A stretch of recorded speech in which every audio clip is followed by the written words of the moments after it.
siempre les digo y les insisto y les vuelvo a insistir. Lo que trae el Espíritu en estos momentos es un tesoro. No lo puedes perder. No te lo puedes farrear.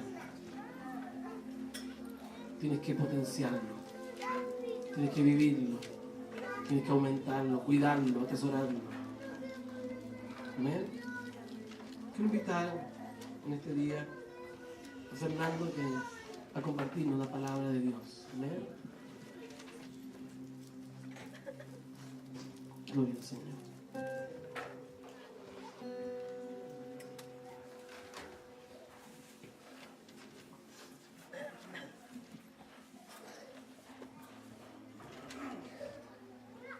Dios les bendiga a todos en esta tarde. ¿Cómo están? Y así tiene que ser. Después de lo que hemos vivido y vamos a seguir viviendo, nadie tiene derecho a sentirse mal. ¿Amén? Que está mal, está desconectado. Y eso no existe aquí. Aquí todo el mundo está conectado con el mover de Dios. ¿Amén? Gloria a Jesús. Me encanta eso. En esta tarde quiero compartirles acerca de un tema que ya venimos tratando. Vamos a hablar acerca del reino de los cielos y vamos a hablar acerca de las estrategias o cómo se trabaja en el reino de los cielos. ¿Amén? Y quiero que me acompañe una escritura que está en el Evangelio según San Lucas, en el capítulo 5 y versículo 3. Vamos a dar espacio para que todos los hermanos lo busquen y todos podamos compartir la palabra de Dios, todos podamos leerla y también escucharla, porque no solamente dice Santiago debemos ser oidores de la palabra, sino hacedores de ella. Lo que yo leo, lo que yo escucho de aquí no debe quedarse en eso que vi y escuché, sino en qué tanto vivo lo que veo y escucho de la palabra. Amén. Muy bien. Evangelio según San Lucas, capítulo 5, verso número 3. En adelante. Encienda su iPad, su celular, abra su Biblia, donde tenga la palabra de Dios, que la vamos a compartir en este momento. Vamos a alimentarnos de lo que el Espíritu tiene para nosotros en este día. Dice así: y entrando en una de aquellas barcas, la cual era de Simón, le rogó que la apartase de tierra un poco, y sentándose, enseñaba desde la barca a la multitud.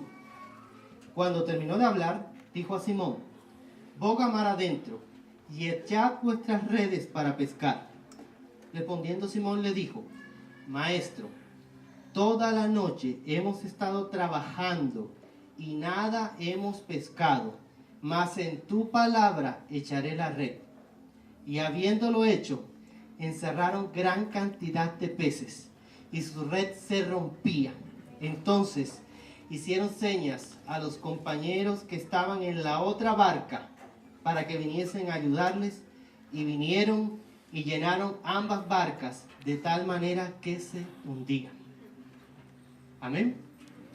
Un pasaje muy hermoso.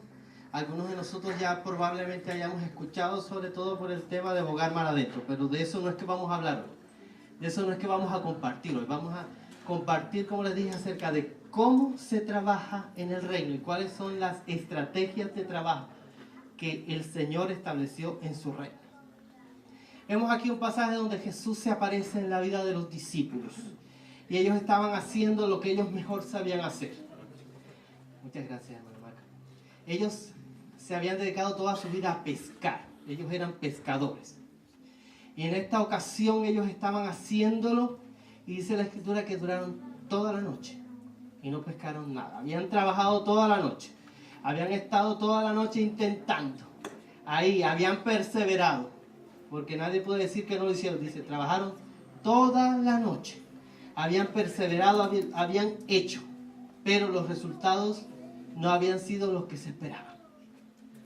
¿Le ha pasado a usted alguna vez así en su vida? Que ha trabajado toda la noche, que lo ha intentado todo, pero que no tiene los resultados que usted está esperando. Sí, nos ha pasado a todos. Y le ha pasado mucho a la iglesia del presente. Y le sigue pasando. Y vamos a entender el por qué la iglesia ha trabajado tanto y no ha obtenido los resultados que debería obtener. Porque los resultados de esto, de irse con una barca a estar toda la noche, de tirar la red y de esperar, debería ser una gran pesca. Debió ser, pero no fue así. Dios tiene, en el reino tiene estrategias. Dios tiene diseños. Pero estos diseños tienen un tiempo y tienen una forma en el cual se van a dar y en el cual van a fructificar. No todos los diseños fructifican bajo las mismas formas. Quiero que entienda eso. Porque la iglesia se quedó pegada a las maneras antiguas. No entiende las verdades presentes que el Espíritu está trayendo.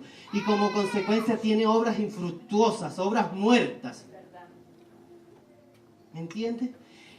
No quiere decir que la iglesia no trabaja. Pedro y esta gente trabajó toda la noche. Porque hay algo que el Espíritu nos está queriendo decir. Los diseños de Dios no se establecen con base en tu experiencia ministerial, ni en mi experiencia ministerial. Yo tengo que entender que Dios está bajando en los diseños y tengo que entender cómo voy a hacer esos diseños que Dios me está dando. No todos los diseños se llevan a cabo de la misma manera. Usted lo puede entender claramente en la naturaleza. Las que están en proceso de embarazo, las que han tenido hijos, dicen, mis embarazos todos no son iguales. Eso es un proceso común, el embarazo es un proceso común. Pero todos los embarazos no son iguales. Usted puede decir, no solamente más allá de eso, no todos los hijos que tengo son iguales, porque Dios no repite sus diseños, Dios no tiene diseños iguales. Ni siquiera los gemelos son al 100% iguales. Sus huellas digitales son diferentes. Dios no tiene diseños repetidos. Y la iglesia ha fallado en entender que los diseños de Dios no son iguales ni se ejecutan de la misma manera. Pedro estaba acostumbrado a tirar la red toda la noche, a irse en su barca con los otros pescadores y a tirar la red. Él la tiraba. Esa era su costumbre. Pero esta vez se encontró con una verdad. De estar toda la noche y no pescar nada. De no tener nada, de no sacar nada, de no tener frutos. No hay nada más terrible que usted se esfuerce y no tenga resultados. Eso, no hay nada más frustrante, no hay nada que lo pueda usted, digamos que desanimar o desatinar más que trabajar y no tener resultados. ¿Me entiende? Pero eso está pasando por algo. Iglesia, tienes que entender las verdades presentes que Dios te está hablando. Porque los diseños se mantienen, pero la forma de hacer las cosas, Dios las trae frescas y diferentes. Y si tú no estás conectado con el Espíritu, nunca las vas a traer ni nunca las vas a entender. Ni vas a obtener los resultados que se necesitan obtener. El reino de los cielos no se trabaja por experiencia. Pedro probablemente dijo, maestro, ¿me vas a enseñar a mí a pescar? Que toda mi vida he sido pescador. En esa respuesta de que maestro, toda la noche hemos estado trabajando, está implícito, maestro, yo sé lo que estoy haciendo. Yo sé de lo que me estás hablando. Yo he sido pescador toda mi vida. No he hecho nada más que pescar toda mi vida. ¿Cómo ahora? Tú me dices a mí que así no es como se pesca, que así no es como tengo que hacerlo. Usted no puede. Si usted está decidido a trabajar para el reino, no puede, no debe decirle al Señor que usted lo sabe todo. Usted puede tener 40 años en el ministerio y los que quiera. Y puede tener la experiencia de haber hecho cualquier cantidad de cosas para Dios. Pero esto es un diseño diferente.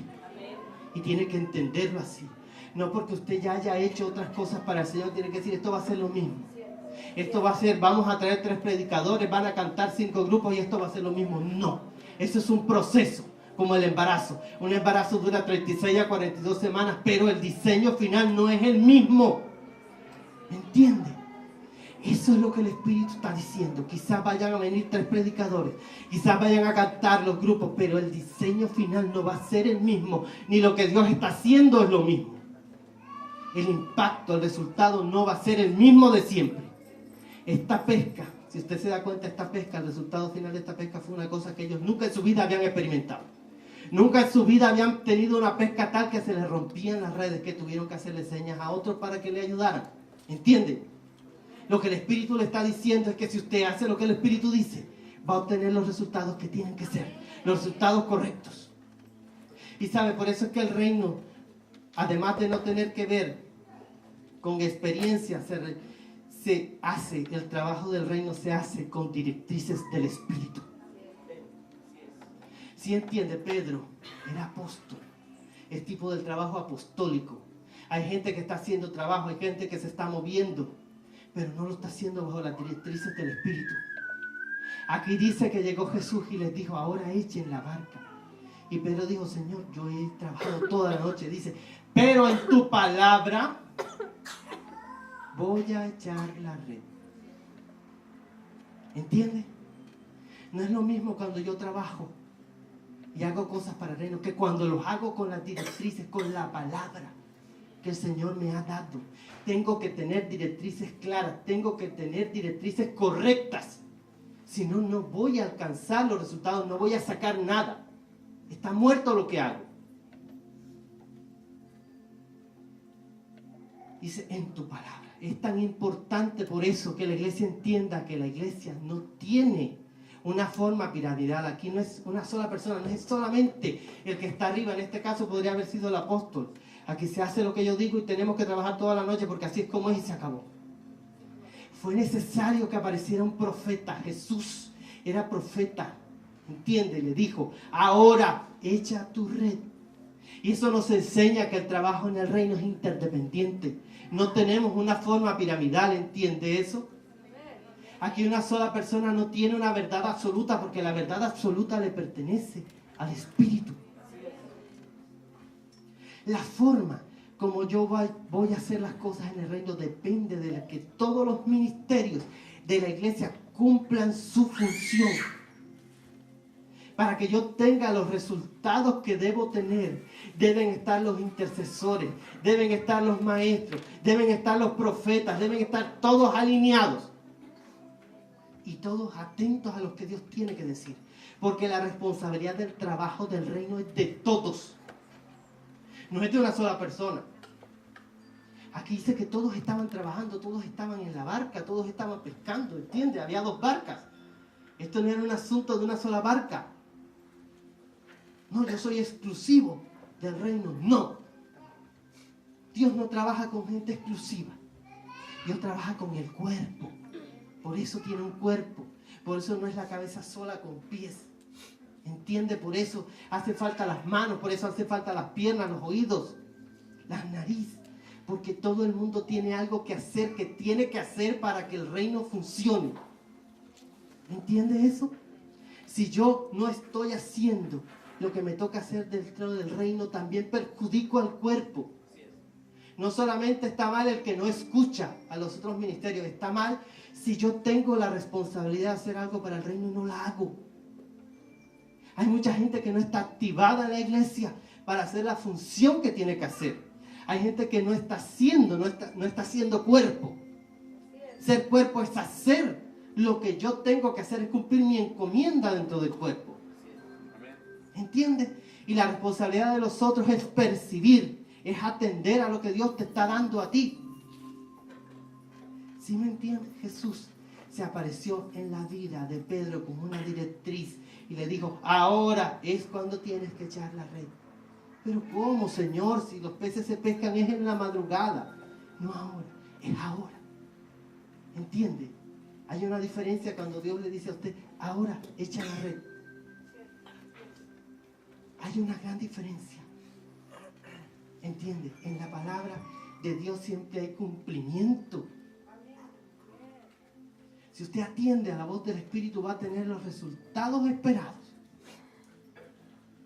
¿Entiende lo que le quiero decir? El Espíritu está hablando a su vida, le está hablando a la iglesia. Y dice, ahora es cuando vas a echar la red. Porque el reino no solamente tiene diseños, tiene tiempos y maneras de hacer los diseños. ¿Entiende?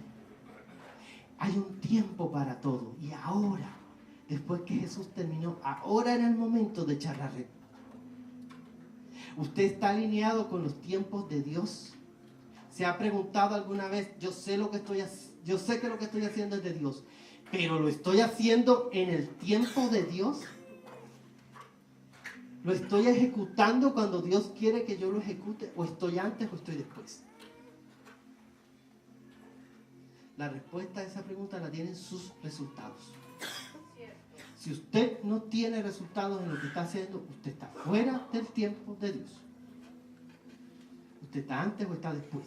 Está desfasado de los tiempos de Dios. ¿Entienden? El reino tiene tiempos para hacer las cosas. Hay un tiempo y necesito buscar las directrices del Espíritu. No me puedo mover a la ligera. Hay gente que tiene problemas con eso, hay gente que se adelanta y hay otros que hay que empujarlos para que hagan las cosas.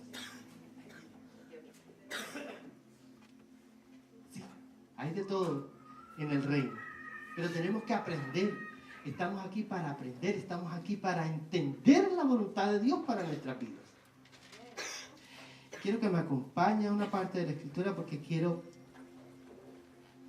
que aprendamos algo muy importante acerca de las maneras de hacer los diseños que Dios nos da. Hablamos de los tiempos, ahora hablamos de las maneras. Segunda de Samuel, capítulo 6, verso 1 en adelante.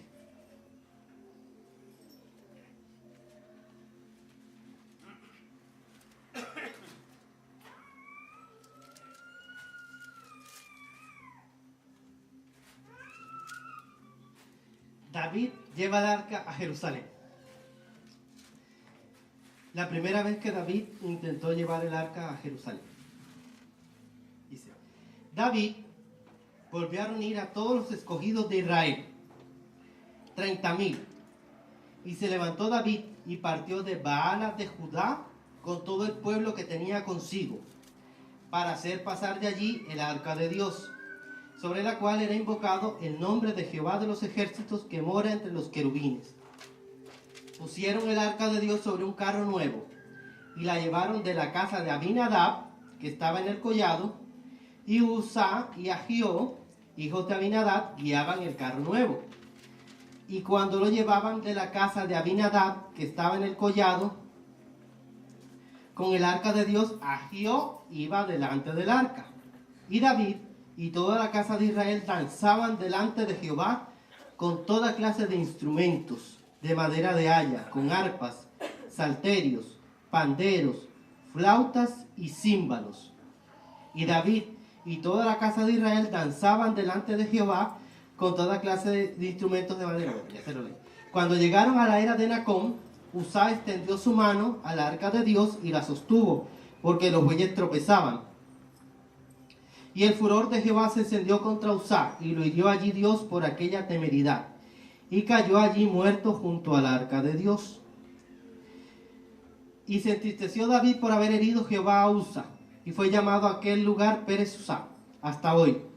Y temiendo David a Jehová aquel día, dijo, ¿cómo ha de venir a mí el arca de Jehová? De modo que David no quiso traer el arca de Jehová a la ciudad de David, y la hizo llevar David a casa de Obed-edom Geteo. Y estuvo el arca de Jehová en casa de Obed-edom Geteo 3 meses, y bendijo Jehová a Obed-edom y a toda su casa. Mire esta escritura. Cualquier parecido con la realidad es pura coincidencia. Esto era un discipularte. Esto era un discipularte. Y se llamaba Llevando la presencia de Dios a Jerusalén. ¿Es o no es así? Y se preparó David con todo su grupo musical y las danzas. Y David estaba encabezando la danza. ¿Era el momento de hacer este discipularte? Sí. ¿Era el tiempo de Dios para llevar el arca a Jerusalén? Sí, era el tiempo de Dios. Y se prepararon. La palabra de Dios dice que David preparó a sus músicos y empezó a danzar, organizó el desfile y empezaron a danzar de una manera bien intensa. Y la música sonaba y todo era maravilloso. Hasta que llegaron a la era de Nacón. Los bueyes se tropezaron, el arca de Jehová se volcó y alguien extendió su mano y ¡pum! Resultó electrocutado, por decirlo así. Esa persona, Uzá, murió. Y hasta ahí se acabó la fiesta. David dijo, algunas versiones de la Biblia dicen, Aquí dice que se entristeció, otros dicen que se enojó contra Dios. Cualquiera que haya sido el efecto, sea que se haya entristecido o que se haya enojado, en todo caso se turbó. Porque cuando tú estás haciendo algo para Dios, no esperas que algo salga mal, ni mucho menos que haya un muerto. Pero pasa. Pero pasó. Y no, no tengan miedo. Ahora no salga corriendo y diga, yo no voy. Que no se trata de eso. Ahora vamos a entender muchas cosas que están ocultas en este pasaje. Y quiero que entienda que hay momentos para hacer las cosas que Dios nos manda. Esto es un diseño de Dios y hay que hacerlo, pero yo tengo que entender cómo hago ese diseño de Dios. Para hacerle un poquito más profundo el tema, aquí dice que el arca de Dios la iban a llevar de una casa de un sacerdote llamado Abinadab. Ahora pregúntese, ¿por qué el arca de Dios estaba en la casa de Abinadab? Porque los filisteos se habían robado, alguna vez se robaron el arca del pacto. Y cuando el Señor los empezó a apretar, porque ellos se llevaron el arca del pacto y tuvieron toda clase de enfermedades, ellos dijeron, esto es por causa de que tenemos el arca del pacto de Dios y tenemos que devolvérsela. Así que los señores filisteos, más sabios que muchos cristianos, porque sabían lo que tenían que hacer cuando tenían que hacerlo, cogieron el arca del pacto de Dios y la devolvieron y se quedó en la casa de Abinadab. Esta arca del pacto tenía 20 añitos de estar en la casa de Abinadab cuando David decide hacer este discipularte. ¿Entienden? Esta arca tenía 20 años de estar en la casa de Abinadab. ¿Sabe usted lo que son 20 años? 20 años, mucho tiempo. Demasiado tiempo. Y un día David dice, es sentido de parte de Dios llevarnos, que tenemos que hacer un discipularte, llevarnos la presencia de Dios a Jerusalén. Todo el mundo dijo, sí, eso es de Dios, vamos a hacerlo. Y David, como estaba trabajando en equipo, como debe hacer una red apostólica, le encargó a los sacerdotes que los que se supone que deberían saber cómo debía transportarse el arca del pacto, lo hicieran. Y organizaron el desfile. Pero cuando llegaron a la era de Nacón, eso significa, la era de Nacón era donde limpiaban el trigo. El Señor va a evaluar todo lo que usted hace para Él. Va a haber una era de Nacón en todo lo que hacemos. En este discipularte, en todo lo que hacemos va a haber una era de Nacón. La era de la limpieza. Donde Dios va a descubrir lo que es y lo que no es. No se asuste. Aquí nadie tiene que tenerle miedo. El que obedece a Dios no tiene por qué tenerlo. El que obedece a Dios no tiene que tenerle miedo a Dios. Los que son desobedientes sí tienen que tenerle miedo a Dios. Eso sí. Abinadab tuvo 20 añitos para entender cómo sería este diseño. Tuvo el arca en su casa. Entienda esto, a Obed-Edom le bastaron solo 3 meses para obtener la bendición de Dios. Abinadab la tuvo 20 años y nunca la tuvo. Al contrario. Espero que usted no sea de esas personas que tienen la presencia de Dios en sus narices y no están entendiendo lo que Dios quiere hacer ni cómo lo quiere hacer. ¿Entiende eso? Que tienen la presencia de Dios, que tienen moveres de Dios, como los que precisamente acabamos de entender, pero usted no está cachando nada. No estoy entendiendo nada. Yo no sé nada y a la hora de hacer usted hace cualquier cosa y no está entendiendo cómo va a llevar a cabo este diseño de Dios. Abinadab tuvo 20 años, tuvo la presencia de Dios en su casa. ¿Y de qué le aprovechó a Abinadab tener 20 años la presencia de Dios en su casa? A Obed-Edom le bastaron 3 meses. Y Jehová lo bendijo. Y cuando David vio que Jehová había bendecido a Obed-Edom, dijo, aquí está pasando algo. Porque no puede ser que el Señor electrocute a uno y al otro 3 meses lo bendiga. Aquí está pasando algo. Y se fueron a las Escrituras. Oigan, sacerdotes. Se fueron a las Escrituras y dicen Primera de Crónicas. capítulo 15 y verso 11. Luego llamó David a los sacerdotes Sadoc y Abiatar y a los levitas Uriel, Asaías, Joel, Semaías, Eliel y Aminadab. Y les dijo: vosotros que sois los principales padres de las familias de los levitas, santificaos, vosotros y vuestros hermanos, y llevad el arca de Jehová, Dios de Israel, al lugar que le he preparado. Pues por no haberlo hecho así vosotros la primera vez, Jehová nuestro Dios nos quebrantó, por cuanto no le buscamos según su ordenanza. Se santificaron pues los sacerdotes y los levitas para traer el arca de Jehová, Dios de Israel. Y los hijos de los levitas trajeron el arca de Dios, puesta sobre sus hombros en las barras, como lo había mandado Moisés, conforme a la palabra de Jehová.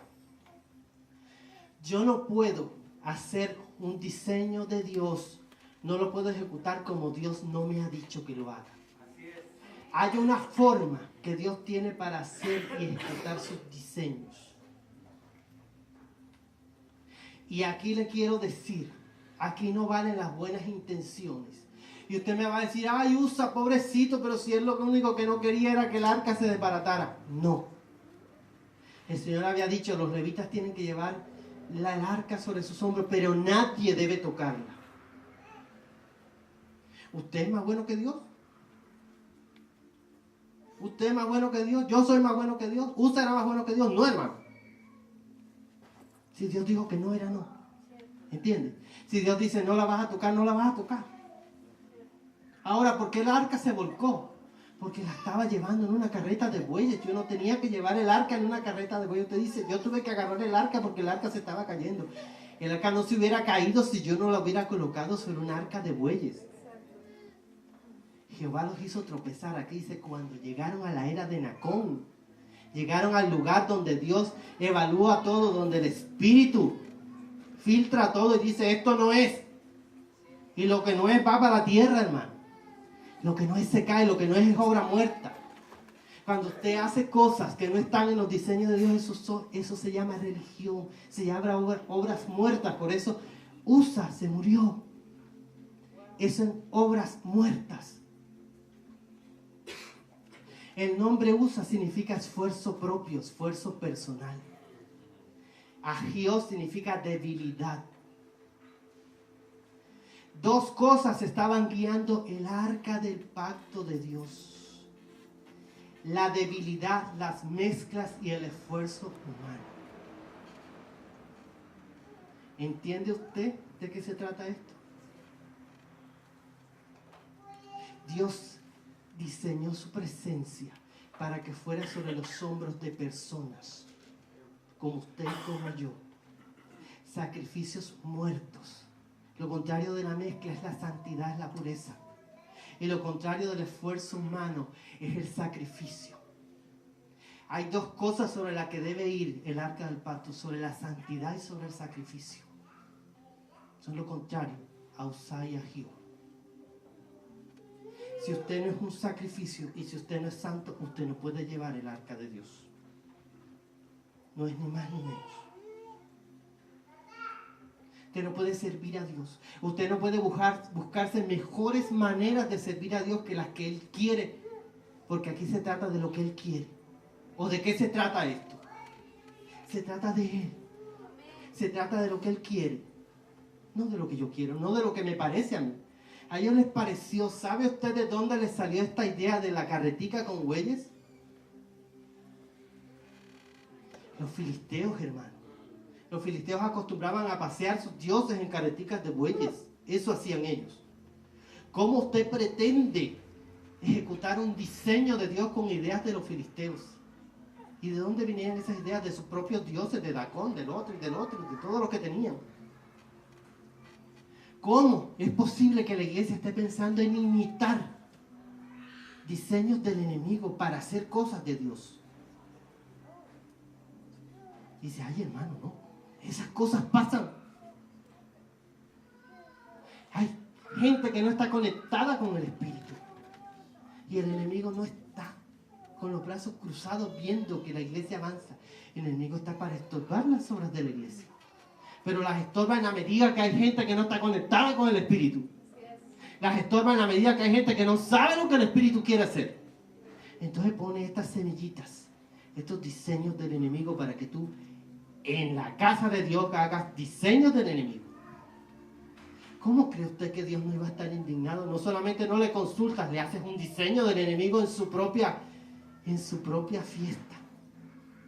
¿Te ha visto cosas más desagradables que le hagan una fiesta en su honor y le hagan exactamente lo que usted detesta? ¿Sí? ¿Verdad que a nadie le gustaría? ¿Verdad que no te gustaría? Me hicieron una fiesta en mi honor y no me gusta el pastel de chocolate y lo que había era un pastel de 10 pisos de chocolate. ¿Qué cara pongo? Si se lo he dicho a todo el mundo en todos los idiomas. Si tu esposa, tu hermano, tu primo y todo el mundo sabe que no me gusta el chocolate, lo que encuentro es una torta de... A mí sí me gusta el chocolate. Es un ejemplo. De eso se trata, hermano. Decimos que amamos a Dios y si yo amo a Dios, yo sé lo que le gusta a Dios. ¿Cómo vengo con un anatema? Esto que hicieron fue un anatema. Una porquería. Una basura. Era algo que los filisteos le hacían a sus dioses. ¿Cómo me atrevo a hacer algo para Dios? Como una cosa que se hace para otros dioses. Lo mínimo que debería pasar, alguien tenía que morir. No. No, Dios no mató a Uzá por eso, lo mató porque tocó el arca, no podía tocarla. Pero debía haber algún muerto por eso. ¿Entiende? Va a llegar un momento en el que Dios va a evaluar tu servicio, lo que hacemos. Dios va a pasar por un escáner lo que estamos haciendo y va a decir, esto no pasa, esto va para la tierra. Está mal hecho. ¿Cómo te atreves a ofrecerme una cosa que todo el mundo le ofrece a sus dioses?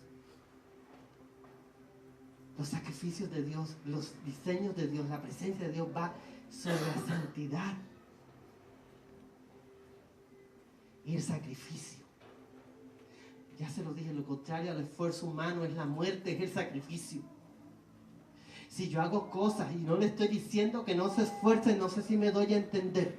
Usted tiene que esforzarse para hacer lo que Dios quiere, no para hacer lo que usted quiere. Esfuerzo humano es que yo me esfuerzo en hacer lo que yo quiero.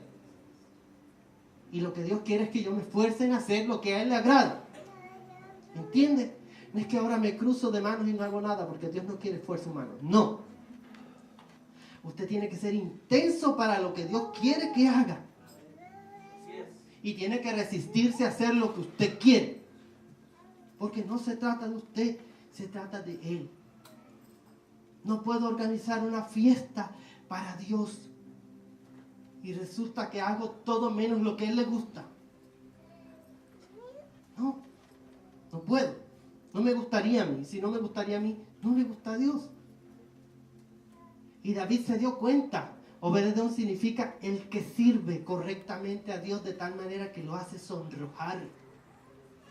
Obededón tenía un corazón tan maravilloso que en 3 meses se ganó todo el favor y la bendición de Dios. ¿Entiende? Lo que lo que Abinadab no ganó en 20 años con sus hijos, Obededón lo ganó en 3 meses. Porque cuando usted adora a Dios con el corazón, cuando está dispuesto, siempre va a tener la gracia y el favor de Dios. Amén. Va a tener vida, va a tener todo lo que necesita. Pero tiene que ser como Dios dice. No puede ser como usted quiere, sino como Dios dice. El pueblo de Israel tenía un gran problema. Su falta de identidad cultural siempre los llevaba a estas cosas. La iglesia tiene que entender que tenemos que establecer una cultura. Y la cultura de nosotros es, se hace lo que el Espíritu dice. Yo no copio, no imito. Porque no sé si eso le agrada a Dios. Entonces, para evitarme hacer una cosa que no le agrada a Dios, le pregunto a Dios qué quiere. Es tan sencillo. Y Dios va a coger a sus profetas, a todos sus ministros y les va a decir qué quiere. ¿Entiende? Pecamos por omisión. Porque Dios está dispuesto a hablar. Dios está dispuesto a decirte cómo hacer lo que Dios te ha mandado hacer. No queremos entender eso. Así le pasó a Pedro. Tenía que venir una palabra de Jesús. Le dijera, es el momento de echar la red. Y así les pasó a estas personas. Así le pasa a estas personas. David intenta llevar el arca por segunda vez. Porque entiende, cuando él vio que Obed-Edom estaba bendecido, dijo no. Entendió que Dios no se había enojado porque sí. Y empezó a indagar. Y se dio cuenta de lo que decía la escritura. Decía, nadie puede tocar el arca. La otra escritura decía, el arca tiene que ir en barra sobre los sacerdotes, nadie puede tocarla. ¿Qué hacían los sacerdotes? El arca tenía, a los lados tenía unos aros, y por esos aros pasaban las barras, nadie la tocaba. Y después era nada más subirla nosotros. Dios, su presencia, reposa sobre los hombros de personas como tú y como yo. Y tú eres el encargado de llevar el arca. Y la vas a llevar en santidad y siendo un sacrificio.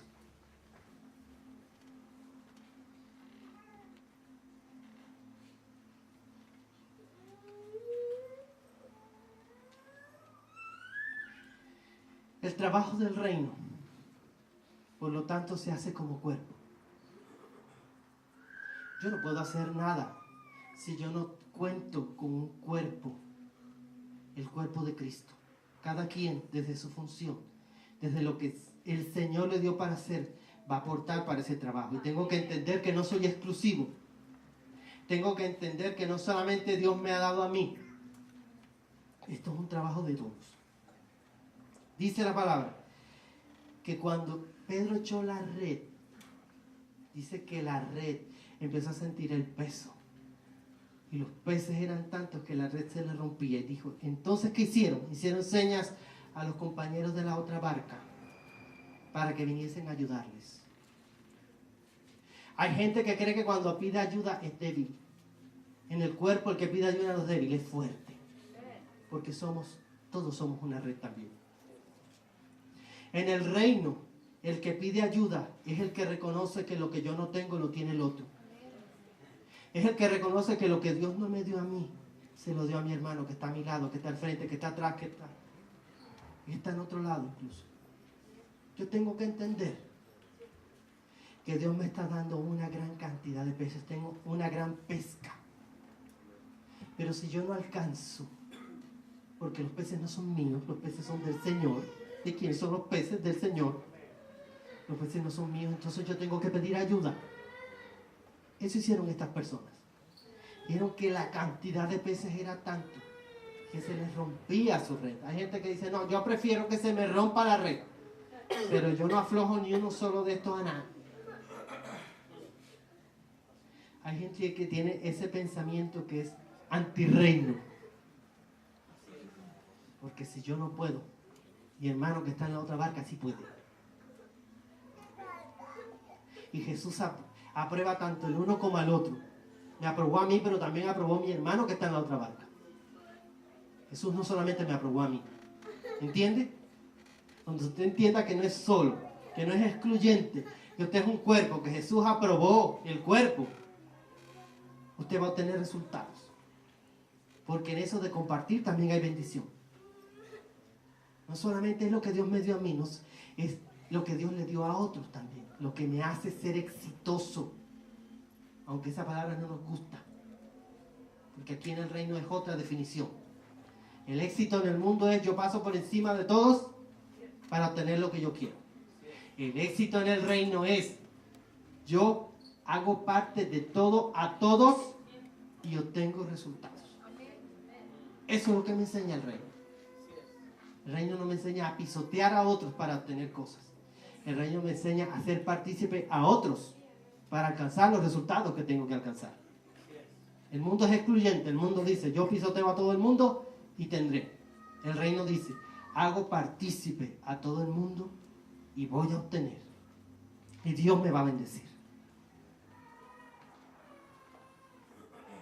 Yo tengo que entender, mi hermano, el otro profeta, el otro apóstol, el otro pastor, el otro maestro, no es mi competencia. Es mi complemento. El mundo tiene mentalidad de competencia. Por eso se hace tan urgente que las iglesias, que el reino se levante a armar y a influenciar la educación, porque el mundo está enseñando a la gente, usted ve la tendencia es a la competitividad. Y no está mal que usted se supere. No me malentienda lo que le estoy diciendo. No está mal que usted avance. Usted tiene que avanzar, porque eso es también aumentar a Cristo. Si Dios le puso y le da la oportunidad de hacer cosas, hágalas. Avance, ensánchese, estudie. Pero siempre y cuando eso tenga que ver con aumentar a Cristo, no con aumentar su ego. No con competir con nadie. ¿Usted es de las personas que se compara con la gente? El que se compara con las otras personas casi siempre tiene envidia en su corazón. Le quiero decir. Yo quiero ser mejor que. Lo único contra el cual usted tiene que compararse es contra Cristo. La Biblia me dice a mí, yo tengo que ir hasta que alcance la estatura de un varón perfecto. Cristo está aquí y yo me pongo. Me hace falta. Yo no me comparo contra mi hermano, porque él no es mi competencia, es mi complemento. Yo soy del reino. Yo no tengo competencia. Él no sabe más que yo no sé más que él. Él sabe cosas y yo sé otras. No hay mejores maestros. No hay profetas que hablan más de Dios. No hay gente que sabe más, no hay servidoras que sirven más, no hay facilitadores que facilitan más. Cada quien va a hacer lo que Dios le puso a hacer. Y cada quien sabe con el Señor. Yo sé si yo estoy dando la medida de lo que Dios me está diciendo. No es mi hermano el que determina si yo doy la medida o no. No es yo me pongo al lado y estoy sirviendo menos, estoy haciendo menos, estoy enseñando menos, estoy profetizando menos. No. Es lo que el Espíritu me dice. Si el Espíritu me dice que profetice más, yo profetizo más. Si el Espíritu me dice que enseñe más, yo enseño más. Pero yo no me comparo. Porque mi hermano no es mi competencia, es mi complemento. ¿Entiende? Todo lo que yo no sé, Él lo sabe. Y toda la profecía que yo no he dado, a Dios se la dio a Él. Todo lo que yo no puedo interceder, mi hermana no intercede, mi hermano no intercede. ¿Entiende? Todos los lugares a donde yo no puedo ir, todo lo que yo no puedo servir, mi otro hermano lo sabe hacer y yo no lo sé hacer. Porque Dios hizo eso a propósito. Para que no hubiera nadie absoluto. Porque absoluto es Él. Usted y yo no lo somos. Cuando nos juntamos como cuerpo, somos como Él. Como cuerpo. Somos como Él. Amén. Vamos a orar en esta mañana, en esta tarde. Y que el Espíritu ponga el convencimiento. Porque estamos a las puertas de un evento. No de un evento, de algo que marcará la vida de una nación, de las naciones.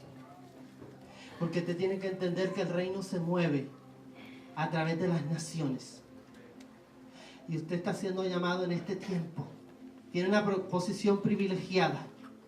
Porque a Dios le agradó y escogió a Chile para hacer cosas en este tiempo ahora. Porque Dios le agradó que este fuera el tiempo en levantar, mover espiritual desde Chile hacia las naciones. Ha habido un rayo de luz que cayó sobre Chile y ese rayo se extendió por la cordillera y sobre todas las naciones de Latinoamérica. Pero este es el tiempo en que la iglesia, sabiendo eso, tiene que alinearse y tiene que decir: no voy a hacer nada que Dios no me ha dicho que haga. No voy a hacer nada por imitar a nadie. Ni siquiera voy a hacer nada que sea igual a lo anterior que hice. Porque Dios me está dando un diseño que se hace de otra manera. Dios me está dando un diseño que es diferente. Dios nos va a dar, vamos a dar a luz un diseño que no fue igual. No diga, este discipulado es igual al anterior, porque no es así. Vamos a dar a luz, vamos a parir algo que no es igual. Y ese algo tiene que ser lo que Dios quiere que paramos. Vamos a dar a luz algo que es diferente. Vamos a dar a luz algo que va a tener un impacto en esta nación y en las naciones. Porque se va a oír el nombre. Va a resonar, esto va a trascender. Pero va a trascender si tú ahora te alineas. Si ahora dices, ¿qué es lo que quieres, Señor? ¿Cómo quieres hacer esto? Si ahora haces lo que Dios dijo, esto va a trascender. Porque esto es algo de la eternidad. Esto no es algo que depende de hombres. Esto no es algo que depende de hombres. Esto no es algo que depende de lo terrenal. Esto es algo que es espiritual y lo espiritual trasciende y es eterno. Señor, aquí estamos en esta mañana, Dios. Dios mío, confesando que no lo sabemos todo, Dios mío. Porque lo principal es que tú lo sabes todo, Señor. Lo principal es que tú, Dios mío, Señor Todopoderoso, sabes hacer las cosas. Y aquí hay un pueblo, Dios mío, Señor Todopoderoso, que está dispuesto. Aquí hay un pueblo que quiere, Dios mío, Santísimo. Aquí hay un pueblo que no confía en sus propias fuerzas. Aquí hay un pueblo que ha dicho que se despoja de sus intenciones, de sus buenas intenciones, porque no se trata de buenas intenciones, se trata de ti, de lo que tú quieres, de lo que tú amas. Señor, se trata de lo que tú quieres, Dios mío. Se trata que todo esto, Dios mío, sea para ti, para honrarte. Oh, Señor, se trata, Dios mío, Santísimo, que tenemos que acercarnos a ti, Señor Todopoderoso, para entender tus diseños, para entender tu mover, para entender lo que tú estás haciendo. Se trata de que hay una verdad presente en la que queremos caminar. Se trata de que queremos despojarnos de la religión, de las formas, de los dogmas. Se trata de que queremos renunciar a hacer las cosas por tradición. Se trata de que queremos renunciar a hacer las cosas por experiencia. Y queremos hacer por el fluir del Espíritu. Aquí hay un pueblo dispuesto, Señor. Aquí hay un pueblo que ha abierto su corazón a escuchar lo que tú quieres. Aquí hay un pueblo que está dispuesto a escuchar lo que tú quieres. Aquí hay un pueblo que está dispuesto a hacer lo que tú quieres. Aquí hay un pueblo que está dispuesto, Dios. Cuando hay un corazón dispuesto, tú te glorificas. Cuando hay un corazón dispuesto, tú bajas. Cuando hay un corazón dispuesto, tu presencia te derrama. Oh, Señor, aquí está este pueblo. Y la unción, Dios mío, Señor, Padre, ha de venir sobre todos, Dios mío, para que cada quien dentro de su función haga lo que tiene que hacer, para que sean activados los diseños de danza, para que sean activados, Dios mío, los cánticos nuevos, los cánticos proféticos, para que sean activados los profetas y los intercesores, Señor, para que tu palabra se prolifere, para que esta pesca sea como tú quieres, Dios, como tú quieres. Nos escondemos detrás de ti, Señor, para que seas tú el que brille. El único que debe brillar en este lugar eres tú. El único que debe sobresalir en este lugar eres tú. El único que debe abundar en este lugar eres tú. Menos de nosotros y más de ti, Señor. Menos de nosotros y más de ti, Señor. Menos del hombre y más de Cristo. Menos del hombre y más del Espíritu. Que seamos vivificados, que el hombre interior sea ensanchado.